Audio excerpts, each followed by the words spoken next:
नमस्कार सभी को। ग्रेजुएशन की क्लासों में अपन प्रथम यूनिट पर डिस्कस कर रहे हैं और बीए के भौतिक भूगोल के सेमेस्टर की ये 8वीं क्लास है। आज की ये क्लास एप्लीकेशन के साथ साथ यूट्यूब पर भी है। तो यूट्यूब के जितने सारे लर्नर हैं उन्हें मैं बता दूं कि ये जो हमारी एप्लीकेशन पे ग्रेजुएशन का जो चैप्टर चल रहा है, कोर्स चल रहा है भौतिक भूगोल का, उनकी ये 8वीं क्लास है। और आज की ये जो क्लास बेहद इंटरेस्टिव रहने वाली है, एग्ज़ाम की दृष्टि से, बड़े कंपटीशन एग्ज़ामों की दृष्टि से और व्यावहारिक नॉलेज की दृष्टि से। प्रिय विद्यार्थियों, जैसा कि पूर्व की क्लासों में हमने पृथ्वी की उत्पत्ति की विभिन्न संकल्पनाओं के बारे में डिस्कस किया था, जिसमें मेजर दो तरह की संकल्पनाएं या परिकल्पनाएं कह सकते हैं, हाइपोथेसिस, जिन पर हमने विस्तार से वर्णन किया था। एक तारक अद्वैतवादी परिकल्पना, जिसमें हमने कांट, बफन, लाप्लास और रोशे व लॉकियर को पढ़ा था। और द्वैतारक या द्वैतवादी परिकल्पना में हमने चैम्बरलैन, मोल्टन और जेम्स जीन्स की ज्वारीय परिकल्पना, जेफरीज का संशोधन, रोशगन का विखंडन सिद्धांत, स्क्वीपर की परिकल्पना, विडजेकर का सिद्धांत, हॉयल वॉल लेल्टन की परिकल्पना और उसके बाद ओटो स्मिड की अंतर तारक दोली परिकल्पना पढ़ी थी। और आज हम आधुनिक मॉडर्न थियरीज को लेकर के डिस्कस करेंगे। आज की ये जो हमारी क्लास है, ये महाविस्फोट सिद्धांत की क्लास है, बिग बैंग थ्योरी जिसे हम कहते हैं। एनसीईआरटी में और अन्य ऑथरों ने इसे बढ़िया ढंग से बताया है। देखो, अभी तक जितने सारे पृथ्वी की उत्पत्ति के या सौरमंडल की उत्पत्ति के बारे में हमने पढ़ा है, वो सब हाइपोथेसिस थी। और मैंने पूर्व में भी बताया था कि हाइपोथेसिस कभी भी वैज्ञानिक तथ्यों या यूं कहें कि वैज्ञानिक प्रयोगों द्वारा प्रमाणित नहीं होती है। तो फिर उन पर संशय हर समय बना रहा लंबे समय से कि भाई ये ब्रह्मांड या सौरमंडल कैसे पैदा हुआ। तो उसके बाद साइंटिफिक लॉजिस्टिक या साइंटिफिक एविडेंस के साथ एक थियरी अस्तित्व में आई, वो थी बिग बैंग थियरी या महाविस्फोट का सिद्धांत। और आज पृथ्वी सहित समस्त सौरमंडल की उत्पत्ति के लिए ये सिद्धांत सर्वमान्य सिद्धांत बना हुआ है। तो आज के इस चैप्टर में हम अच्छी तरीके से ये जानने की कोशिश करेंगे कि बिग बैंग थ्योरी क्या है, बिग बैंग थ्योरी कब अस्तित्व में आई, इनका मूल क्या है, ये ब्रह्मांड की उत्पत्ति को किस तरीके से प्रमाणित करने की कोशिश करता है, और बिग बैंग थ्योरी को लेकर के मॉडर्न समय में, आधुनिक समय में कौन कौन से एक्सपेरिमेंट हुए आदि। तो लेट अस गो, हम सीधे आ जाते हैं बिग बैंग थ्योरी पे। सभी अपनी नोट्स बुक निकाल दें और अपनी अपनी नोट्स बुक में हेडिंग डाल दें पृथ्वी की। आज अपन पृथ्वी के साथ साथ ब्रह्मांड की उत्पत्ति की सीधा लिखेंगे, ब्रह्मांड की उत्पत्ति। अभी तक अपन ने जितना सारा पढ़ा था उसमें पृथ्वी और सौरमंडल की बात हो रही थी। ये जो थ्योरी है, ये ब्रह्मांड की उत्पत्ति की बात कर रहा है। ठीक है, ब्रह्मांड की उत्पत्ति, या फिर आप पृथ्वी की उत्पत्ति व सौरमंडल की उत्पत्ति के साथ ही लिख सकते हैं big bang theory. Big bang theory.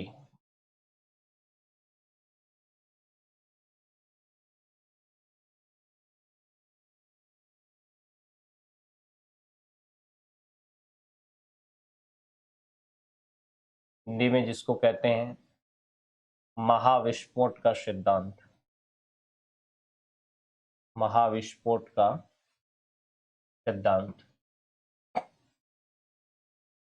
इस सिद्धांत के जो प्रतिपादक थे वो बेल्जियम के खगोल शास्त्री जॉर्ज लेमेटेयर थे। तो आप लिख दें, इनका जो प्रतिपादक था वो जॉर्ज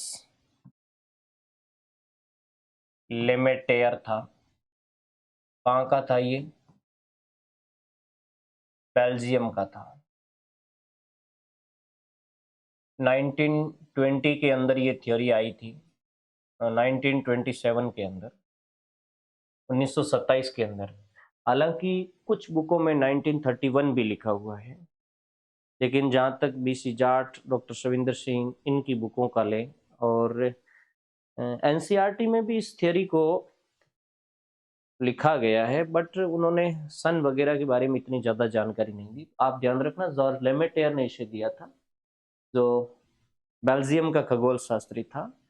उसके बाद 1967 के अंदर एक विद्वान था रॉबर्ट वेगोनर, उसने इसकी विशद व्याख्या की थी। उसके बाद ये सिद्धांत काफी चर्चित रहा था। 1967 के अंदर रॉबर्ट वेगोनर है, हो वेगोनर नहीं है, रॉबर्ट वेगोनर ने इसकी व्याख्या की थी। उसके बाद ये सिद्धांत काफी प्रचलन में आया।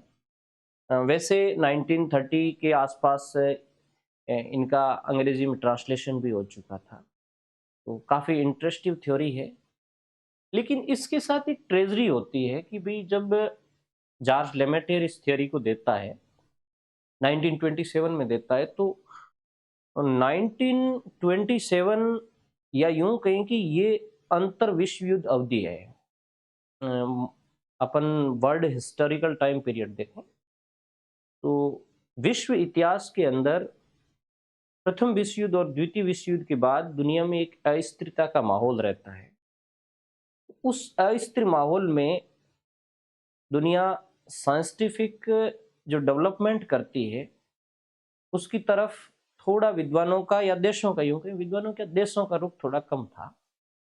तो 1927 में ये जब थियरी आई तो इस तरफ दुनिया का ध्यान कम गया। और प्रथम बार ये थियरी जब जॉर्ज लेमेटेयर ने इसको प्रतिपादित किया था, मैं इसका एक वो प्रपत्र भी है, अभी लिखवाऊंगा, वो उन्होंने अपनी लैंग्वेज में लिखा था, बेल्जियम की अपनी लोकल भाषा में लिखा था। जब इसका इंग्लिश ट्रांसलेशन हुआ तो उसके बाद थोड़ा ये चलन में आया, और उसके बाद जब इसकी स्पष्ट व्याख्या की गई कि भाई रियलिटी ये थियरी क्या है 1967, तो 1967 एक शांत और साइंस की दृष्टि से एक विकासशील टाइम पीरियड आता है 1960 के बाद का।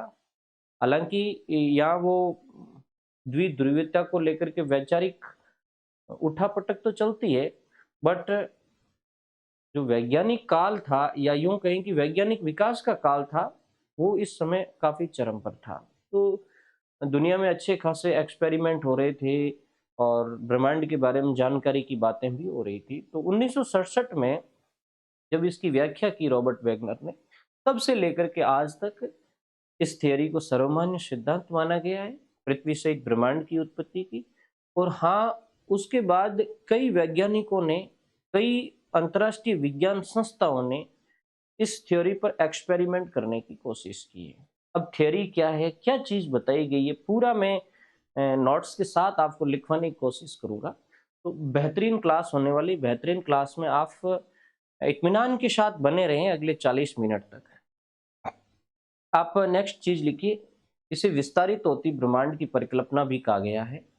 इसे विस्तारित होते ब्रह्मांड की परिकल्पना, विस्तारित होते ब्रह्मांड की परिकल्पना भी कहा जाता है। ये ब्रह्मांड के फैलाव पर आधारित है, अर्थात इस सिद्धांत के अनुसार ब्रह्मांड तीव्र गति से फैल रहा है। इस सिद्धांत के अनुसार ब्रह्मांड तीव्र गति से फैल रहा है। अब थोड़ा मैं इस सिद्धांत को ब्रीफ में आपको बता देता हूं, फिर विस्तार से मैं चीज लिखाऊंगा या कुछ चीजें समझाऊंगा।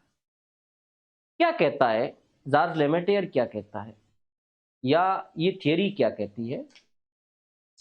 जॉर्ज लेमेटेयर ने ये बात बताई कि आज से करीबन 13.7 अरब वर्ष पहले, वैसे जॉर्ज लेमेटेयर ने 15 अरब वर्ष पहले कहा था, लेकिन एनसीईआरटी की बुकों के अंदर 13.7 अरब लिखा हुआ है। तो मैं आपको यही सजेशन दूंगा कि भाई आप है वो 13.7 अरब वर्ष पहले ब्रह्मांड की उत्पत्ति की बात को स्वीकारें। जॉर्ज लेमेटेयर कहता है कि 13.7 अरब वर्ष पहले इस ब्रह्मांड में जितने आज आकाशीय पिंड है वो नहीं थे। तो फिर प्रश्न उठता है क्या था? तो जॉर्ज लेमेटेयर कहता है कि ये सारे आकाशीय पिंड, इट मीन्स तारे, न्यारिकाएं, ग्रह, उपग्रह, उल्काएं, धूमकेतु, न जाने इस ब्रह्मांड में कितने सारे आकाशीय पिंड हैं, वो सारे एक जगह इकट्ठा थे। आप कहोगे एक जगह इकट्ठा थे तो वो एक बहुत बड़े आकार में रहे होंगे? नहीं। जॉर्ज लेमेटेयर कहता है कि ये सारे पदार्थ एक जगह एक छोटे से गोले के रूप में या एक एकांकी गोलक के रूप में विद्यमान थे। इसने एक शब्द यूज किया, एकांकी गोलक, यानी एक छोटा सा गोला।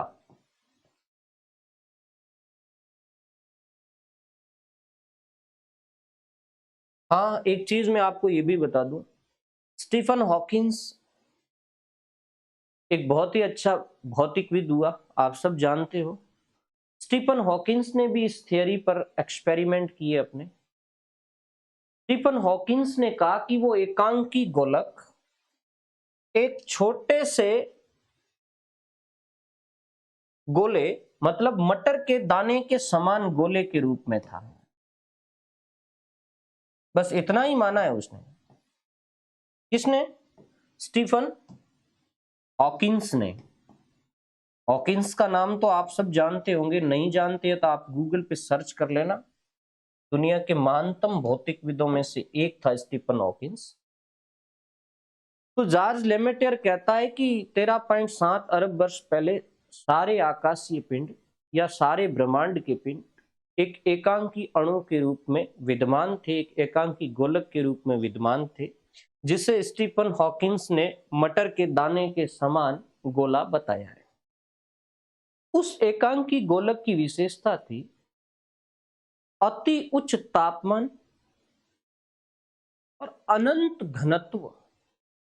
ध्यान से सुनना, इस एकांकी गोलक की उसने विशेषता क्या बताई, इसने भी बताई, मतलब लेमेटेयर ने भी बताई, और उसको स्टीफन हॉकिंस ने अपनी book a brief history of time, उसकी बुक थी ब्रीफ हिस्ट्री ऑफ टाइम, उसमें उसने कहा कि इस एकांकी गोलक का तापमान अति उच्च था, तापमान उच्च और घनत्व अत्यंत था, या उच्च कह सकते हैं अपन। आयतन छोटा, आयतन तो छोटा ही था क्योंकि मटर के दाने के समान बताया है।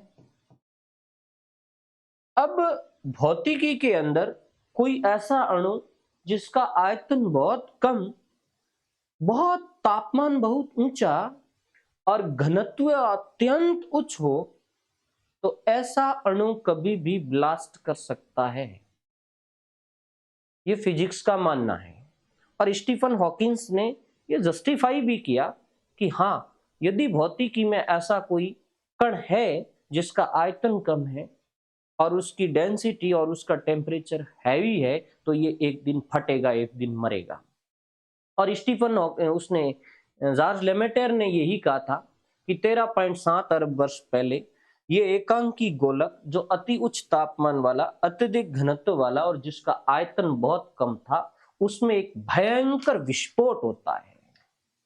इसमें, उस एकांकी गोलक में, और उस भयंकर विस्फोट के चलते उसमें से छोटे छोटे पदार्थ बाहर निकलते हैं, या अर्थात उसमें से पदार्थ है वो बाहर निकलते हैं।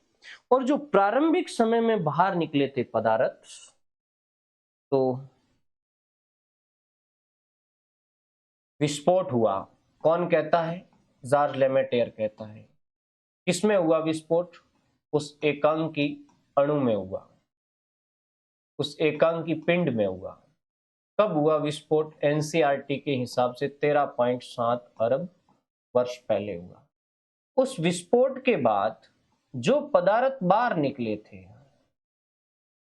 उसे उन्होंने सामान्य पदार्थ कहा। जो पहली बार पदार्थ अस्तित्व में आया था उस पिंड में से, उस अणु में से, उसे सामान्य पदार्थ या नॉर्मल मैटर कहा जाता है। और उसके बाद जॉर्ज लेमेटेयर ने कहा कि कुछ समय के बाद काले पदार्थों का सर्जन हुआ। कुछ टाइम बाद काले पदार्थों का सर्जन हुआ, जिन्हें ब्लैक मैटर कहते हैं। Black matter. और इन ब्लैक मैटर के समूहन से विशालकाय पिंड बनने शुरू हुए। इन्हीं काले पदार्थों के समूहन से विशालकाय पिंड बनने शुरू। और धीरे धीरे वो जो पिंड बन रहा था उन ब्लैक पदार्थों के समूहन से, उन्होंने आसपास के सामान्य पदार्थ और उन सब को मिला मिला करके और खुद वो बड़ा होता गया, फैलता गया। और धीरे धीरे धीरे धीरे उन पिंडों के आकार में वृद्धि होती गई और वो पिंड बड़े होते गए और उन पिंडों का पुंज बना, जिन्हें उसने आकाश गंगाएं कहा। ये पिंड बड़े होते गए और ऐसे बहुत सारे पिंड बने, वो लेमेटेयर कहता है। और उन पिंडों के पुंज से आकाश गंगा अस्तित्व में आई। वैसे तो आकाश गंगा तारों का पुंज है, लेकिन बिग बैंग थ्योरी के अनुसार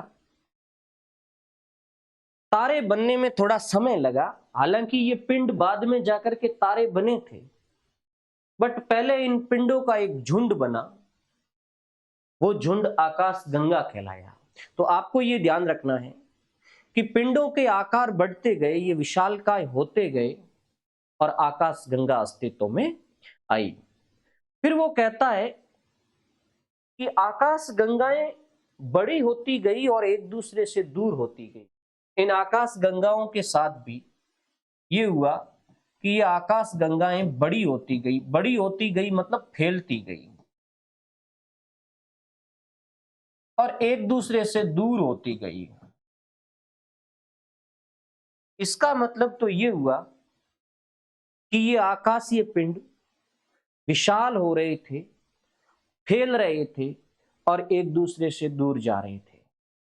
और ये ब्रह्मांड बड़ा हो रहा था, मतलब ब्रह्मांड फैल रहा था, या यूं कहें ब्रह्मांड विस्तारित हो रहा था। और यही बात तो पहले बताइए कि बिग बैंग विस्तारित होती ब्रह्मांड की परिकल्पना पर आधारित है। तो हम कह सकते हैं कि निश्चय ही ऐसा हुआ होगा। अब नेक्स्ट वो कहता है जॉर्ज लेमेटेयर कि जैसे जैसे टाइम बीतता गया और इन आकाश गंगाओं के अंदर जो झुंड बने हुए थे पिंडों के, वो पिंड धीरे धीरे धीरे धीरे एनर्जी उत्सर्जित करने वाले स्रोत अर्थात तारे के रूप में अस्तित्व में आए।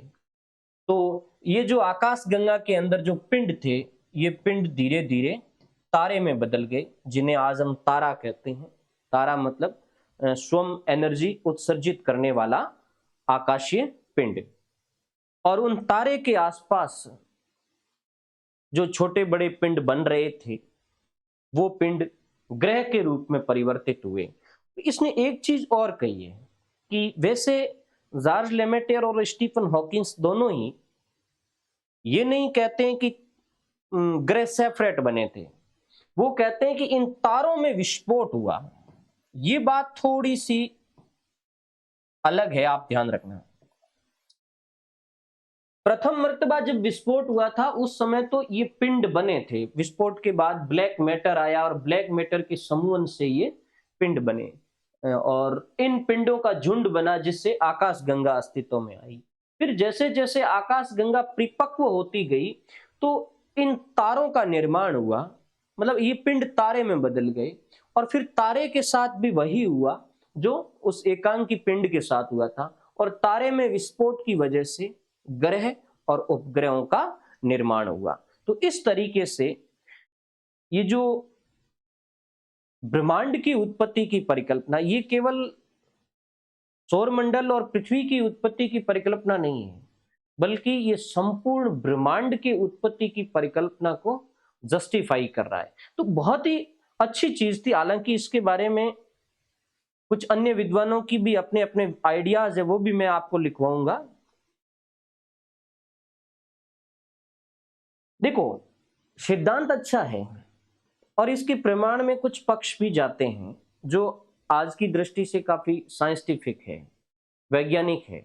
तो हम इसके प्रमाण के बारे में भी देखेंगे। अब आगे अपन इस थ्योरी को जस्टिफाई करने के लिए दुनिया के वैज्ञानिकों ने क्या क्या प्रयास किए हैं उनकी बात भी अपन करेंगे। तो उसके बाद अगला आप चैप्टर लिखिए,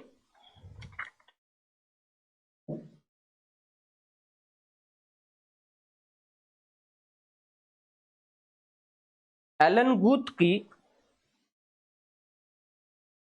गूथ का विचार, स्पीति सिद्धांत, वो इससे मेल खाता है, तब मैंने उसको नोट करने की कोशिश की आपके साथ। इसी से जुड़ा हुआ एक विचार है एलन गूथ का जो सिद्धांत है उन्हें स्पीति सिद्धांत के नाम से जाना जाता है।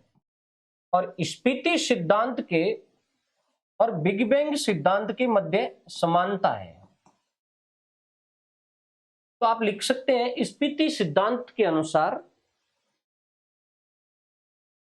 ब्रह्मांड का फैलाव हो रहा है जो बिग बैंग थियरी से समानता रखता है।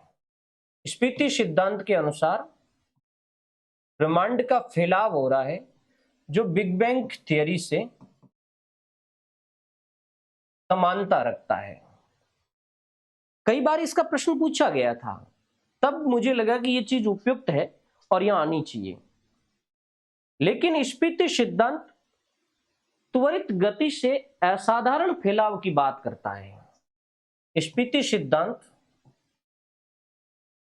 त्वरित गति से असाधारण फैलाव की बात करता है, बहुत तेज गति से और बहुत बड़े फैलाव की बात करता है। जबकि बिग बैंग सिद्धांत सामान्य फैलाव की बात करता है। ये धीरे धीरे फैलाव की बात करता है और अनवर्त फैलाव की बात करता है। एलन गूथ का एक कोटेशन है, वो भी काफी चर्चा में है और कई बार बड़े एग्जामों में इसको पूछा जाता है कि ये कथन किसका है। आप लिखिए, एलन गूथ के अनुसार, और उससे मतलब मैंने ये चीज आपको इसलिए बताई कि एलन गूथ ने एक बात छोड़ दी थी और वो बात जस्टिफाई हुई बिग बैंग की थ्योरी में।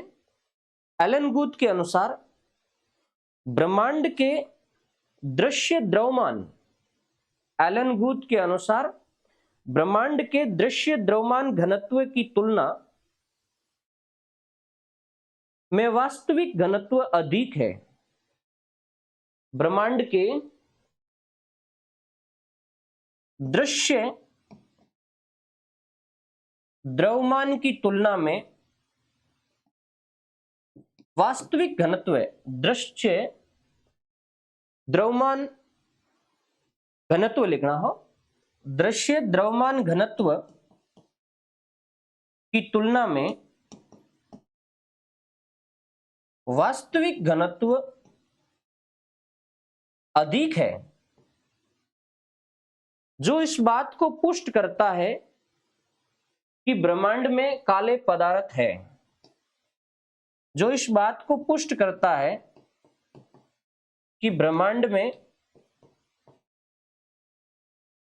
काले पदार्थों का अस्तित्व है, जो इस बात की पुष्टि करता है कि ब्रह्मांड में काले पदार्थों का अस्तित्व है। देखो, एलन गूथ ने एक थियरी दी, स्पीति सिद्धांत। स्पीति सिद्धांत और बिग बैंग सिद्धांत मिलते जुलते हैं। स्पीति सिद्धांत भी कहता है कि ब्रह्मांड फैला, वो ये कहता है कि विस्फोट के सेकंड के अल्पांश भाग में भी विशाल का विस्तार हो गया। जबकि बिग बैंग सामान्य गति से फैलाव की बात करता है। लेकिन जो इन्फेंटरी थ्योरी थी, जो स्पीति सिद्धांत था, उसमें एक बात बताई गई एलन गुथ ने। एलन गुथ ने कहा कि ब्रह्मांड में जितने दृश्य द्रव्यमान है, दृश्य द्रव्यमान या दृश्य पदार्थ वे हैं जिनको नंगी आंखों से देखा जा सकता है, जैसे ग्रह, उपग्रह, धूमकेतु, तारे वगैरह, ये दृश्य द्रव्यमान है। तो एलन गुथ ने कहा कि ब्रह्मांड में दृश्य द्रव्यमान का जो डेंसिटी है, उस डेंसिटी से वास्तविक ब्रह्मांड की डेंसिटी ज्यादा है। आपको ये बात थोड़ी टफ समझ में आएगी। उदाहरण के तौर पर आप जिस रूम में बैठे हैं, उस रूम में बहुत सारे पिंड है, बहुत सारी वस्तुएं पड़ी हुई है, और यदि उन वस्तुओं का द्रव्यमान मापा जाए, उनकी डेंसिटी निकाली जाए और उस संपूर्ण कमरे की डेंसिटी निकाली जाए, तो आपको तो यही लगेगा कि भाई कमरे की डेंसिटी वही आनी चाहिए जो इन पदार्थों के टोटल योग की है। कमरे में जितने पदार्थ थे उसकी डेंसिटी और कमरे की डेंसिटी बराबर होगी। तो फिर आपने पाया कि कमरे में जो वस्तुएं पड़ी है उसकी डेंसिटी से पूरे कमरे की डेंसिटी कहीं ज्यादा है। इसका मतलब आपके दिमाग में एक बात आई कि यार कमरे के अंदर कोई ऐसा पदार्थ है जो दिख नहीं रहा है, लेकिन वो डेंसिटी के अंदर इन्वॉल्व हो रहा है, मास के अंदर इन्वॉल्व हो रहा है, द्रव्यमान में इन्वॉल्व हो रहा है। इसका मतलब वो दिख नहीं रहा है। दिख नहीं रहा है इसका मतलब वो अदृश्य पदार्थ है। अदृश्य पदार्थ है वो ब्लैक मैटर है, काला पदार्थ है। ये काला पदार्थ ही तो रहस्य है। अब उसने, एलन गुथ ने ये बात छोड़ दी कि ब्लैक मैटर है, और जो आपकी बिग बैंग थ्योरी है, जॉर्ज लेमेटर ने कहा था कि विस्फोट के बाद ब्लैक मैटर अस्तित्व में आया था। पहले जनरल मैटर बना और उसके बाद ब्लैक मैटर अस्तित्व में आया, और उसी ब्लैक मैटर के आपस में समूहन होने से ये आकाशीय पिंड बने। और ब्लैक मैटर में ही ये कैपेसिटी है कि वो इस तरीके के पिंडों का निर्माण कर सकता है। तो एलन गुथ की थ्योरी यन कैन प्रकरण आपको उस पॉइंट तक ले जाएगी जहां से ब्लैक मैटर क्रिएट होता है। तो ये मतलब अपने आप में एक काफी इंटरेस्टिंग चीज है कि वो जो ब्लैक मैटर या डार्क पदार्थ जिसको कहते हैं, डार्क मैटर जिसको कहते हैं हम, उसी मैटर से ये ब्रह्मांड बना है। और उसी मैटर को लेकर के आज पूरी दुनिया के अंदर खोज हो रही है कि क्या आज ब्लैक मैटर है कि नहीं है। और यहां तक कि मेरा मानना है, और जितने सारे जो एक्सपेरिमेंट हुए हैं और जितना सारा भौतिकविदों ने अपना ज्ञान दुनिया के सामने रखा है, उसमें उन्होंने बताया है कि इस पूरे ब्रह्मांड का 96% भाग डार्क मैटर है, और ओनली 4% भाग है जो दृश्यमान पदार्थ है, जिसमें तुम्हारे ग्रह, उपग्रह और तारे वगैरह सारे पिंड उस 4% में आते हैं। बाकी 96% अभी भी ब्लैक मैटर है। तो ये ब्लैक मैटर की जो कहानी है, ये कहानी काफी चर्चित कहानी है, और इनको एक्सपेरिमेंट करने के लिए दुनिया के अंदर कई प्रकार के प्रयोग भी किए गए कि भाई वास्तव में ब्लैक मैटर या डार्क एनर्जी, डार्क मैटर है या नहीं है। और जो बिग बैंग के बाद जो अणु बना था, जो कण बना था, जिससे ये ब्रह्मांड के पिंड अस्तित्व में आए थे, और उन्हीं कणों को आद्य पदार्थ या ब्लैक मैटर कहा गया था। और उसके बाद कई भौतिकविदों ने उसके बारे में एक्सपेरिमेंट किया, और फिर साइंस की भाषा में उन कणों को हिग्स बोसॉन कहा जाता है, हिग्स बोसॉन। तो वो हिग्स बोसॉन पर एक्सपेरिमेंट भी कई विद्वानों ने किया, मैं अभी बताऊंगा, उसका भी मेरे पास डिटेल है फिजिक्स के अंदर। और आधुनिक समय में 2008 से लेकर के 2012 तक जो एक्सपेरिमेंट हुआ था यूरोप के अंदर, जो यूरोप के अंतरिक्ष एजेंसी है उनके निर्देशन में सर्न प्रयोगशाला के अंदर हुआ था, तो वहां ये एक्सपेरिमेंट किया गया। और 4 साल के एक्सपेरिमेंट से वो डायरेक्ट मैटर और किस तरीके से विस्फोट की स्थिति बनाई जा सकती है, उस पर भी एक्सपेरिमेंट किया और उसके बाद ये जस्टिफाई हुआ कि भाई हाँ, आज से 13.7 अरब वर्ष पहले इस तरीके का विस्फोट हुआ होगा। देखो, क्यों बिग बैंग पुष्ट क्यों है, या हम कैसे कह सकते हैं कि बिग बैंग प्रमाणिक है? तो बिग बैंग के संदर्भ में हम कुछ प्रमाण दे सकते हैं। मैं आपको लिखवाऊंगा, आप क्या प्रमाण दे सकते हैं। जो ग्रेजुएशन के बच्चे हैं उनके लिए है, बाकी हायर एजुकेशन जो ऊंचे कंपटीशन की तैयारी करते हैं उसमें ऐसे प्रमाण वाले तो पूछे नहीं जाते हैं, बट ग्रेजुएशन में ये प्रश्न जरूर पूछे जा सकते हैं। तो 4 चीजें हैं जो ये प्रमाणित करती है कि एक चीज तो ये है कि ब्रह्मांड की उत्पत्ति से पहले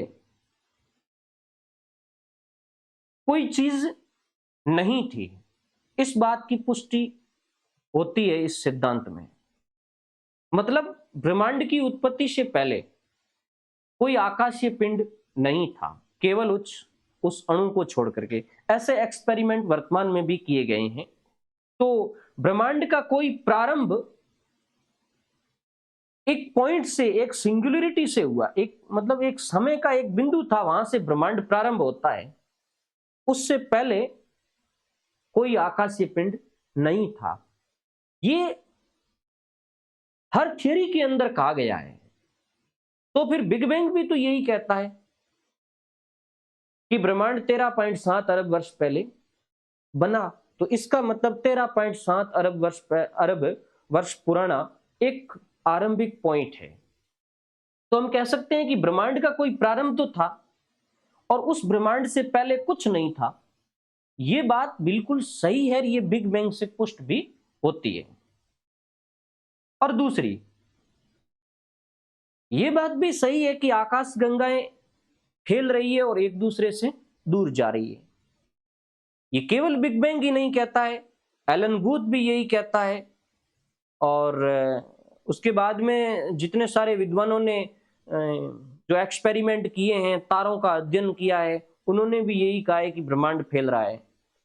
और मतलब फैल रहा है तो उसका हम एक एक्सपेरिमेंट कर सकते हैं कि जो रंगीन गुब्बारा आता है उसके ऊपर विभिन्न रंगों के टीबे बने हुए होते हैं।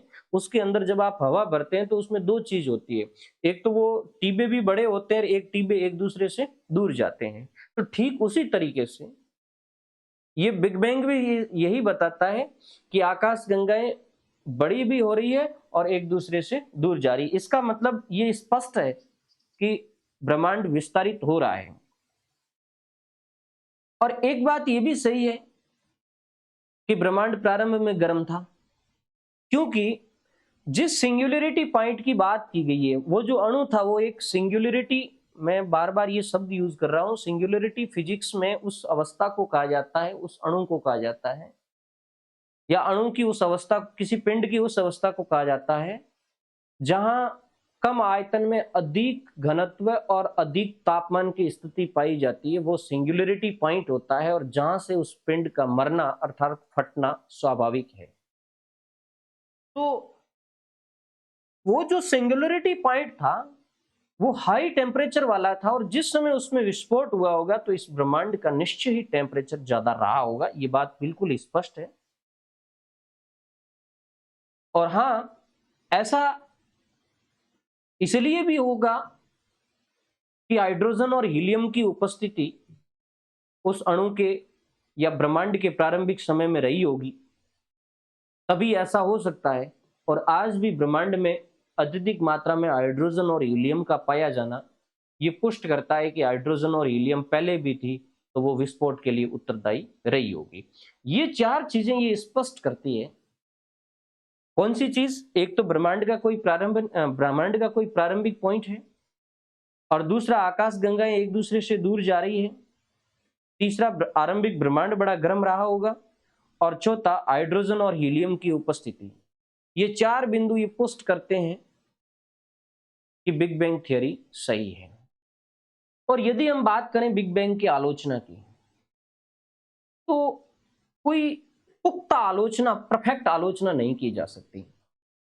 क्यों नहीं की जा सकती? क्योंकि कोई साइंटिफिक एविडेंस ये नहीं है कि इनकी बातों को नकार सके। बल्कि इनको जस्टिफाई करने के लिए साइंटिफिक एविडेंस बहुत ज्यादा है, तब हम इसको नकार नहीं सकते। बट कुछ विद्वानों ने आलोचना की है कि एक छोटे से अणु के अंदर इतना बड़ा विस्फोट होना और उससे डार्क मैटर या डार्क एनर्जी का निकलना और उससे ब्रह्मांड का बनना, ये थोड़ा काल्पनिक लगता है। ये एक आलोचना हो सकती है, बट अपन यूं कह सकते हैं कि ये आलोचना इतनी वैल्यूएबल नहीं है कि अपन इसको एक परफेक्ट आलोचना मान लें और इस सिद्धांत को खारिज कर दें। ये नहीं हो सकता। अब अगली चीज, आप थोड़ा इस पर वैज्ञानिक एक्सपेरिमेंट हुए उसके बारे में मैं आपको बताना चाहूंगा। एक चित्र के माध्यम से इस पूरे घटनाक्रम को समझने की हम कोशिश करेंगे। ये एक चित्र है आपके सामने। 13.8 अरब वर्ष पहले ये आधुनिक ब्रह्मांड अस्तित्व में आया था। इसको लेकर के मैंने समझाने की कोशिश की कि क्या किस तरीके से ये विस्फोट हुआ और उसके बाद अलग अलग टाइम पीरियड में क्या घटनाएं हुई। तो ये टाइम लाइन है, ये जो नीचे मैंने बताया बनाई ये लाइन है, ये टाइम लाइन है। और इस टाइम लाइन पर ये ब्रह्मांड की उत्पत्ति का टाइम है 0 सेकेंड्स। 0 सेकेंड्स का मतलब ये हुआ कि उस समय टाइम नहीं था, जब ब्रह्मांड ही नहीं था। हालांकि ये थोड़ा भौतिकी का थोड़ा टफ मैटर है। टाइम, स्पेस और लाइट, जो बड़े एजुकेशन लेने वाले बच्चे हैं, ये जो फिजिक्स के बच्चे हैं वो जानते हैं टाइम कब अस्तित्व में आया।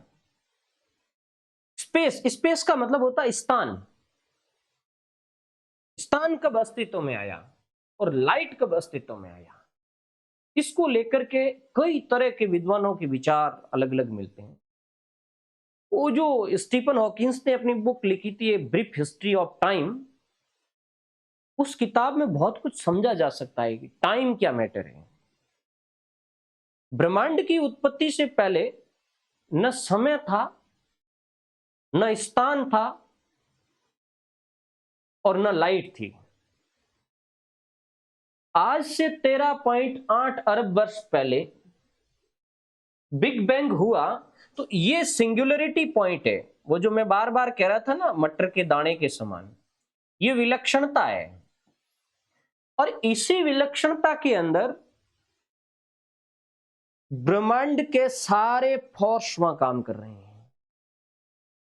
तुम जितने सारे बल आज फिजिक्स के अंदर पढ़ते होंगे ना, अभी के अंदर ही है, अब के अंदर ही है, ग्रेविटेशन, जितने सारे बल जो आज इस ब्रह्मांड में कार्यरत है, वो सारे फोर्स उस समय एक साथ उस मटर के दाने के समान विलक्षण पॉइंट पर काम कर रहे थे। इसलिए फिजिक्स की भाषा में उसे विलक्षणता कहा जाता है या सिंगुलरिटी कहा जाता है। और याद रखना, इस समय इस पिंड पर एक साथ सारे बल काम कर रहे थे।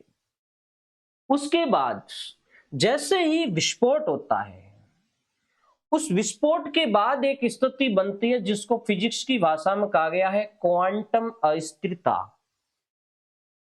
क्वांटम अस्थिरता जस्ट विद इन सेकेंड के तो कई हिस्से के अंदर विस्फोट के जस्ट बाद जो स्थिति उस ब्रह्मांड में बनी थी, उसको क्वांटम अस्थिरता कहा जाता है। फिजिक्स के स्टूडेंट इसे अच्छी तरीके से समझ सकते हैं कि क्वांटम अस्थिरता में किस तरीके से अणु का बिखराव होता है। उसके बाद एक्सप्लोरेशन, बहुत तेज गति से अणु बिखरते हैं, उसको स्फीतीकरण कहते हैं। ये टाइम पीरियड, जो बिखराव का टाइम पीरियड था, वो 1 सेकेंड के 10 की घात -32 में हुआ। यानी 1 सेकेंड के ही बहुत ही अल्पांश के अंदर फैलाव होता है। उसके बाद माइक्रो सेकेंड, 1 माइक्रो सेकेंड के अंदर प्रोटॉन का जन्म होता है। जब तक इलेक्ट्रॉन, प्रोटॉन, न्यूट्रॉन नहीं आएंगे, तब तक परमाणु का बनना संभव नहीं है। और जब तक परमाणु नहीं बनेगा तब तक मास का बनना अर्थात द्रव्यमान का बनना, पदार्थों का बनना ये पॉसिबल नहीं है। तो एक माइक्रोसेकंड में प्रोटॉन का जन्म हुआ, एक सेकंड के 0.1वें भाग में न्यूक्लियर फ्यूजन हुआ, और उस समय न्यूक्लियर फ्यूजन का मतलब परमाणुओं की रचना होनी शुरू हुई, अर्थात नाभिकीय संलयन शुरू हुआ, अणुओं का मिलना शुरू हुआ। और 3 मिनट जाते, विस्फोट के 3 मिनट बाद संलयन बंद हो गया। ऐसी कंडीशंस में 3 मिनट के अंदर ब्रह्मांड के अंदर मोटे मोटे पिंड बन गए। जो पिंड ब्लैक मैटर के संलयन से बने थे उसकी मैं बात कर रहा हूं। संलयन 3 मिनट बाद बंद हो गया, अर्थात 3 मिनट, विस्फोट के 3 मिनट बाद बड़े बड़े विशालकाय पिंड अस्तित्व में आ चुके थे। उसके बाद फिर एक लंबे समय तक वो पिंड बड़े होते रहे, और लगभग 3.8 लाख वर्ष बीत जाने के बाद इस ब्रह्मांड में पहली बार लाइट आती है। लाइट मीन प्रकाश आता है। तो आपको ये ध्यान रखना है कि बिग बैंग के 3.8 लाख वर्ष बाद क्या आया? लाइट आया, और उस पहली लाइट को CMBR कहा गया, कॉस्मिक माइक्रोवेव रेडिएशन कहा गया। कॉस्मिक माइक्रोवेव रेडिएशन CMBR, ये इस ब्रह्मांड की पहली लाइट थी। और उसके कुछ समय बाद तटस्थ हाइड्रोजन अणु बनने शुरू हुए। उसके बाद तारों का निर्माण हुआ, जो करीबन 30 करोड़ वर्ष पूर्व था। यानी आज से 30 करोड़ वर्ष पूर्व ये आज से नहीं, ब्रह्मांड की उत्पत्ति से 30 करोड़ वर्ष बाद तारों का निर्माण हो गया, और उसके बाद आकाश गंगाओं के विशालकाय झुंड अस्तित्व में आए, और फिर धीरे धीरे ब्रह्मांड फैलता गया। तो ये एक ब्रह्मांड के निर्माण की कहानी है, काफी रोचक, काफी अच्छी कहानी है। इसमें मैं कुछ चीजें आपको बताना चाहूंगा जो मैंने नोट की है, काफी इंटरेस्टिंग है।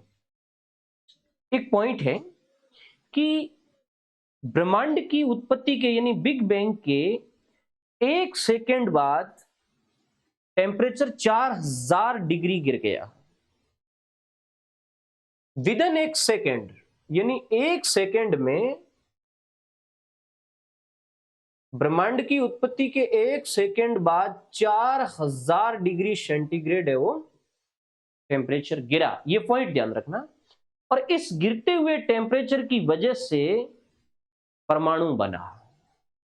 इस 1 सेकेंड बाद पहला परमाणु अस्तित्व में आया था। किसके 1 सेकेंड बाद? उस सिंगुलैरिटी में विस्फोट के 1 सेकेंड बाद आया। मैं ये क्यों बता रहा हूं? क्योंकि ये परमाणु इलेक्ट्रॉन, प्रोटॉन और न्यूट्रॉन के मिलने से बना। इसका मतलब 1 सेकेंड बाद इलेक्ट्रॉन, प्रोटॉन और न्यूट्रॉन ये तीनों आपस में मिले, और इनके मिलने से परमाणु बना। और परमाणुओं की उपस्थिति ने पदार्थों का निर्माण करना शुरू, बड़े बड़े पदार्थों का बनना शुरू हुआ। और इन्हीं में मतलब इसी घटना के साथ 2 घटना जुड़ी हुई है कि इसी टाइम पीरियड के दौरान मूल कण और प्रतिकण अस्तित्व में आए। इधर परमाणु बने, और इन्हीं परमाणुओं से एक तो मूल कण बना और एक बना प्रतिकण। मैं इन दोनों चीजों को लिखाऊंगा, हालांकि ये बहुत ऊंचे स्तर की बात है, फिर भी हम समझेंगे, हमारा व्यवहारिक नॉलेज बढ़ेगा कि मूल कण और प्रतिकण क्या है। देखो, मूल कण जिनका निर्माण स्वयं होता है और इसकी कोई संरचना नहीं होती है, ये वे कण हैं जो स्वयं बनते हैं और इसका कोई स्ट्रक्चर नहीं होता है, मतलब कोई संरचना नहीं होती है। ये होते हैं मूल कण। और प्रतिकण वे होते हैं जब 2 मूल कण एक दूसरे के नजदीक आएंगे तो वो उन दोनों को, एक दूसरे को नष्ट कर देंगे और मिलकर के कोई नया है वो कण बनाएंगे। प्रतिकण वे होते हैं जो 2 कण एक दूसरे के नजदीक आएंगे तो एक दूसरे को ये नष्ट कर देंगे, और तीसरा नया कण बनेगा उसका, उसको कहते हैं प्रतिकण। और इन्हीं मूल कणों और प्रतिकणों से ये आपका ब्रह्मांड बना है। और एक चीज बहुत गजब की थी जिसको मैं आपके सामने यह नोट करवाना चाहूंगा। हाँ, जो वैज्ञानिक एक्सपेरिमेंट हुआ उसकी अपन बात कर लें। बहुत ही शानदार चीज है और वर्तमान के समय में भी ये काफी चर्चित है कि वर्तमान में क्या एक्सपेरिमेंट हुआ। ये लॉजिस्टिक और साइंटिफिक बात है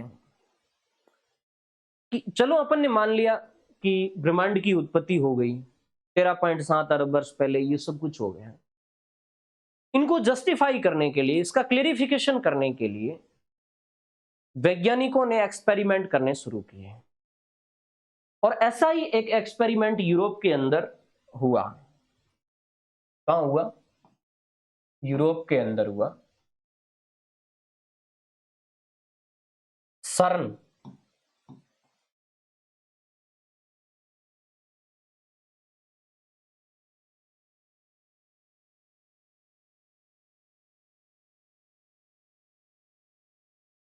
the European centre of nuclear research, ये एक केंद्र है, स्विट्जरलैंड के जिनेवा में स्थित है। ये एक लैब है, प्रयोगशाला मान लें अपन। स्विट्जरलैंड के जिनेवा में एक बहुत बड़ी प्रयोगशाला है, भूमिगत प्रयोगशाला। फ्रांस स्विट्जरलैंड सीमा पर है।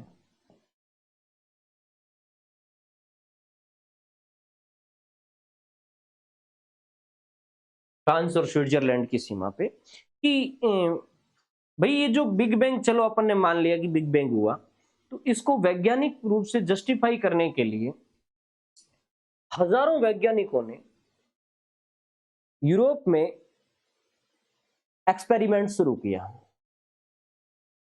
ये एक्सपेरिमेंट लगभग 1998 के अंदर शुरू हुआ था। इसका परफेक्ट टाइम पीरियड 1998 ही है। और 2008 में ये एक्सपेरिमेंट होना था। एक्सपेरिमेंट क्या होना था कि कुछ ऐसे प्रश्न है। हाँ, मैंने बता दिया कि भाई इस तरीके से बिग बैंग हुआ, और आपने मान लिया कि चलो सर बिग बैंग हुआ और उसके बाद प्रोटॉन बने और उसके बाद परमाणु अस्तित्व में आया, और फिर उन परमाणुओं से ये सारे आकाशीय पिंड है वो बने, और फिर फैल भी रहे हैं और मोटे भी हो रहे हैं। बट कुछ प्रश्न हैं जिनको वैज्ञानिक तौर पर जस्टिफाई करना है। जैसे 4 प्रश्न है, मैं आपके सामने रखूंगा, और उन्हीं 4 प्रश्नों को लेकर के centre for European nuclear research, सर्न नामक स्थित वेधशाला में या प्रयोगशाला के अंदर एक्सपेरिमेंट शुरू हुआ। 4 क्वेश्चन क्या थे कि ब्रह्मांड अस्तित्व में आया तब क्या हुआ, यानी जिस महाविस्फोट की बात कर रहे हैं वो विस्फोट है, वो किस तरीके से हुआ। एक तो ये हमारे सामने प्रश्न है। एक प्रश्न है कि ब्रह्मांड का जब जन्म हुआ था उस वक्त क्या मौजूद था, यानी ब्रह्मांड पैदा हुआ उस समय कौन से पदार्थ, मैं कहूं पदार्थ नहीं बट क्या था।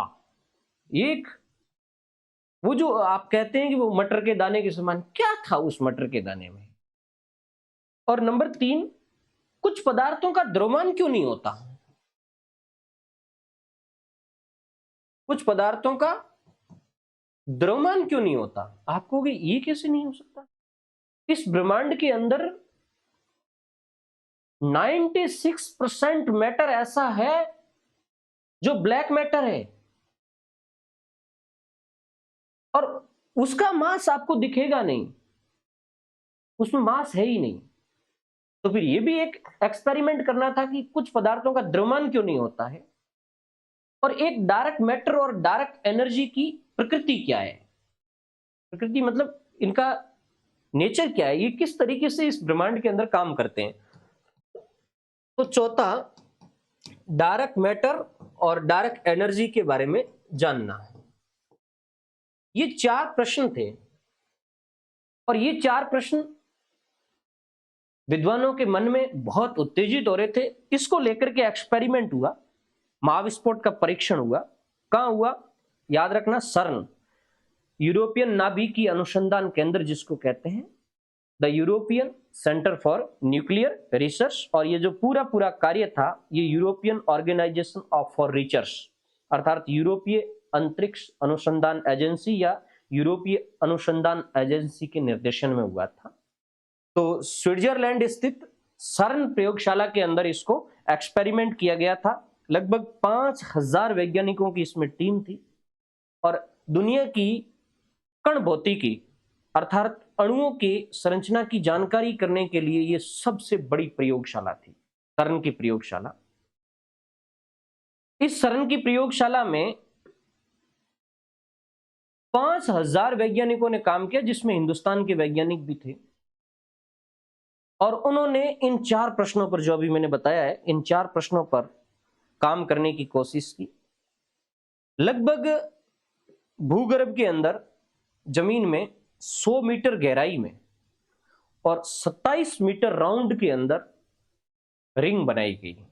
ये प्रयोगशाला बनाई गई 100 मीटर गहरी और 27 मीटर रिंग के अंदर बनाई। रिंग की मतलब गोलाकार प्रयोगशाला बनाई गई और उसके अंदर मशीन लगाई गई जिसे LHC कहते हैं, large hadron collider machine. 27 kilometre ring के अंदर, रिंग मतलब गोल, इस तरीके की प्रयोगशाला थी और इसमें जो मशीनें फिट की थी, large hadron collider LHC machine, large hadron collider machine. और इस मशीन के अंदर उस घटना को पैदा करना था जो 13.7 अरब वर्ष पहले घटी थी। मतलब एक्सपेरिमेंट के तौर पर उस अणु का निर्माण करना था जो अणु उस ब्रह्मांड की उत्पत्ति के कुछ समय बाद क्रिएट हुआ था और उसी अणु से ये सारे ब्रह्मांड की रचना हुई थी। वैसे इस जो पूरा ये एक्सपेरिमेंट हुआ था, इसको नाम दिया था सुपर एक्सपेरिमेंट। सुपर एक्सपेरिमेंट इसका नाम दिया गया। किसका? जो 1998 से लेकर के 2008 के बाद में ये 12 तक चला था। लार्ज हैड्रॉन कोलाइडर मशीन की सहायता से बिग बैंग की घटना को एकदम जस्टिफाई करना था। तो ये पूरा जो एक्सपेरिमेंट था, ये एक्सपेरिमेंट सुपर एक्सपेरिमेंट के नाम से जाना जाता था। 2008 के अंदर इसको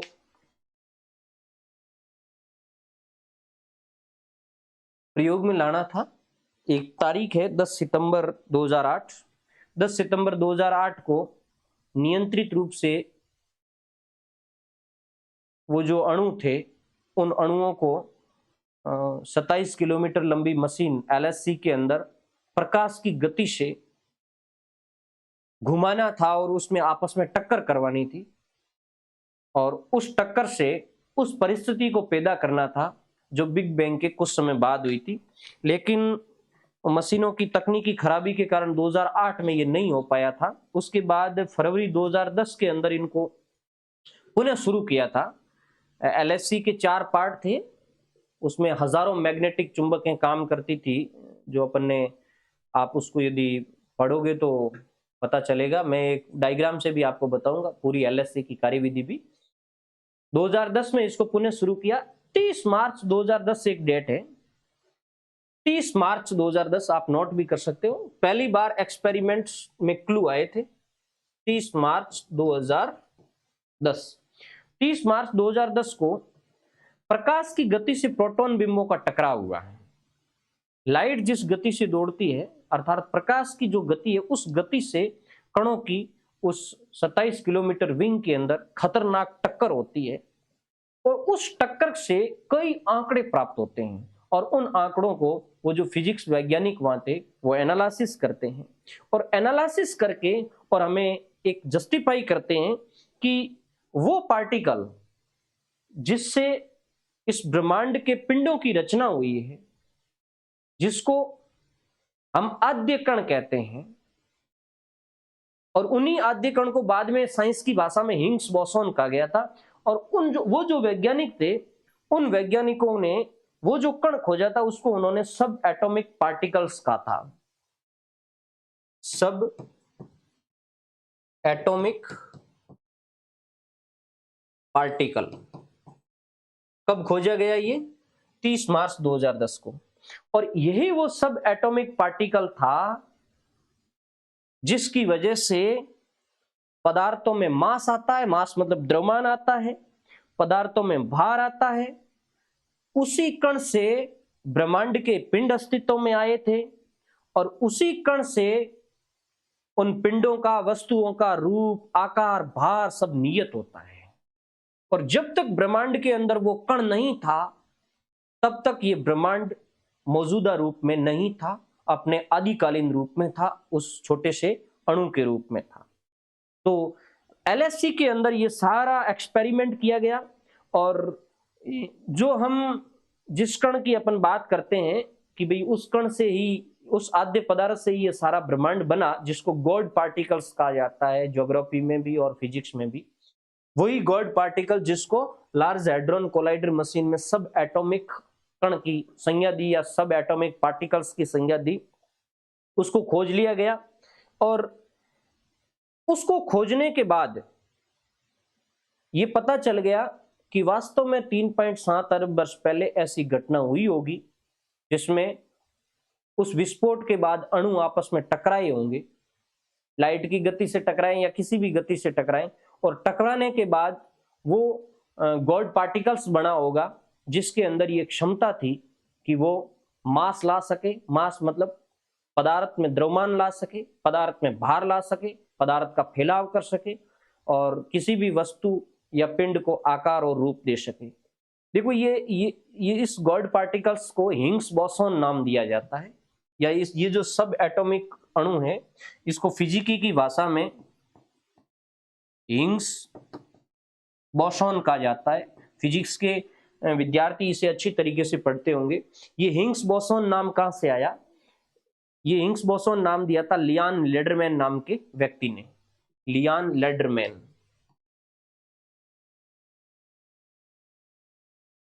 लेडरमैन, और ये नाम दो विद्वानों के नाम पर दिया गया।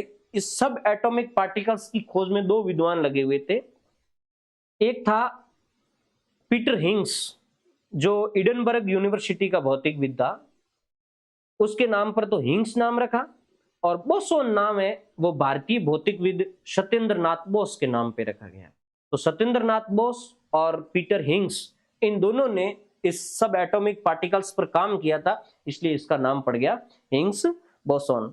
और लार्ज हैड्रॉन कोलाइडर मशीन 2010 से लेकर के 2012 तक काम करती रही, और 2012 में भी 4 जुलाई और 2012 को बहुत बड़ा एक्सपेरिमेंट उन्होंने करके और ये स्पष्ट कर दिया कि ये जो चारों प्रश्न थे कि विस्फोट किस तरीके से हुआ, ब्रह्मांड में मैटर कैसे आया, कुछ पदार्थों का द्रव्यमान क्यों नहीं है, तो उस कुछ पार्टिकल्स ऐसे भी उसमें एक्सपेरिमेंट में निकल के आए जिसको अपन ब्लैक मैटर, ब्लैक एनर्जी कहते हैं, और डायरेक्ट मैटर और डायरेक्ट एनर्जी, वो ये चारों चीजें हैं वो उस एक्सपेरिमेंट में निकल करके आई।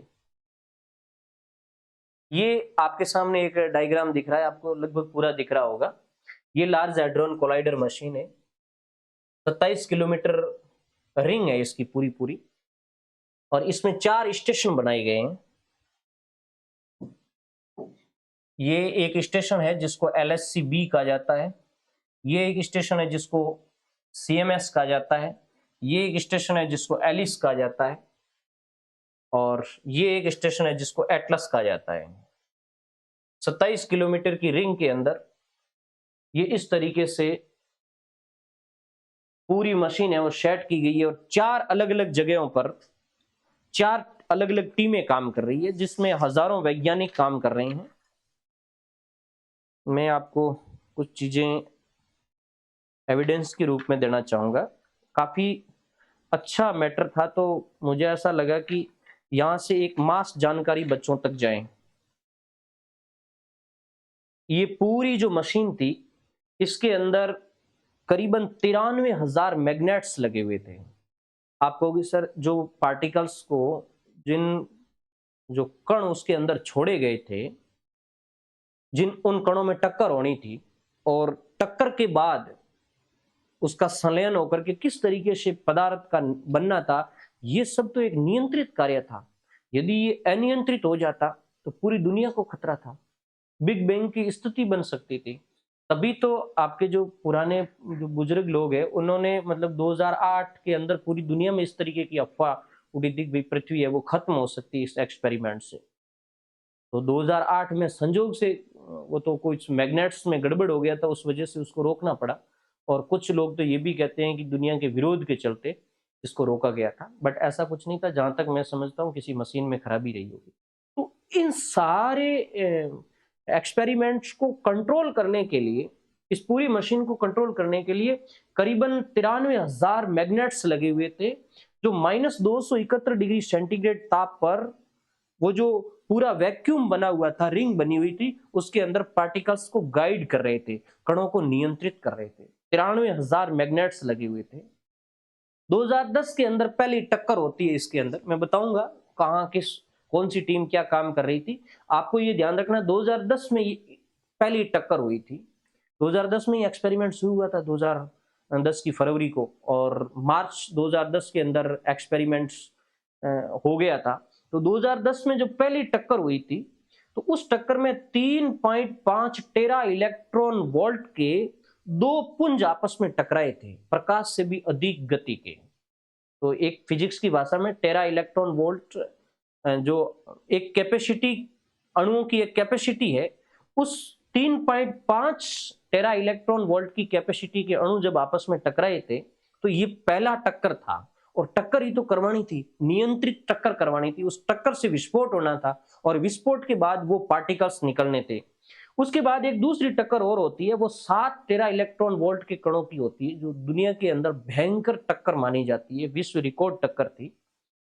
सितंबर 2008 में तो ये हो नहीं पाया था, और उसके बाद 2010 के अंदर हो गया। 30 मार्च 2010 को इस महान टक्कर से वो जो गोल्ड पार्टिकल्स, जिसको अपन हिग्स बोसोन कहते हैं, उन सब के नजारे है वो यहाँ देख लिए गए थे इस मशीन के अंदर। बहुत सारे डेटाज आए थे, उसका एनालिसिस किया गया था, आज तक उसका एनालिसिस चल रहा है। 4 अलग अलग टीमें काम कर रही थी। सीएमएस की जो टीम थी, उसके अंदर 2000 प्लस वैज्ञानिक थे। सीएमएस का मतलब होता है कॉम्पैक्ट म्यूऑन सोलेनाइज। ये पृथ्वी के मैग्नेटिक फील्ड से 1 लाख गुना ज्यादा शक्तिशाली मैग्नेटिक्स में होने वाले पार्टिकलों की खोज करेगी। ये जो टीम थी, ये पृथ्वी का जो चुंबकीय फोर्स है, उससे 1 लाख गुना शक्तिशाली या मैग्नेटिक फील्ड बना हुआ था।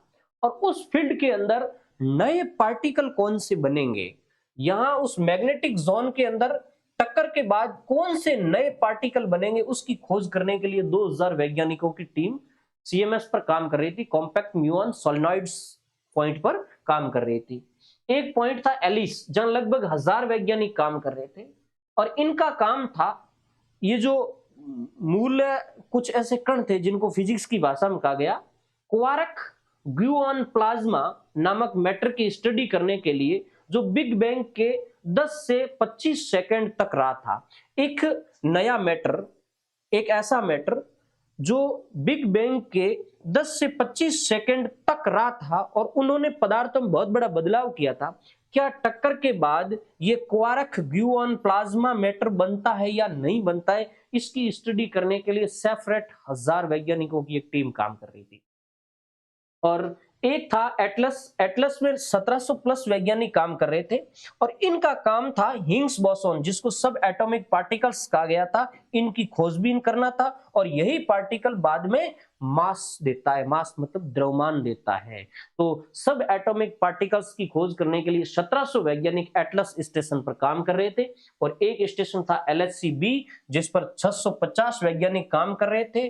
और इनका काम था मेसस नाम के पार्टिकल्स की जांच पड़ताल करना।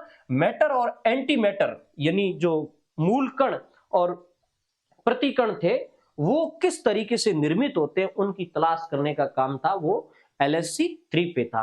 तो ये इस तरीके से पूरी मशीन थी जिसके अंदर 27,000 के करीब मैग्नेट्स लगे हुए थे, कई सेंसर उसमें लगे हुए थे, सेंसर जिसको अपन डिटेक्टर कहते हैं, जो घटना को डिटेन करते हैं कि क्या घटना हुई थी। और बहुत ही हेवी रेजुलेशन वाले, अपन कह सकते हैं कि दूरबीन की कई कैपेसिटी, सूक्ष्मदर्शी की कई कैपेसिटी वाले डिटेक्टर यहाँ लगे हुए थे। तो ये सारे वैज्ञानिकों की 5,000 वैज्ञानिकों की टीम थी जो इस पर काम कर रही थी।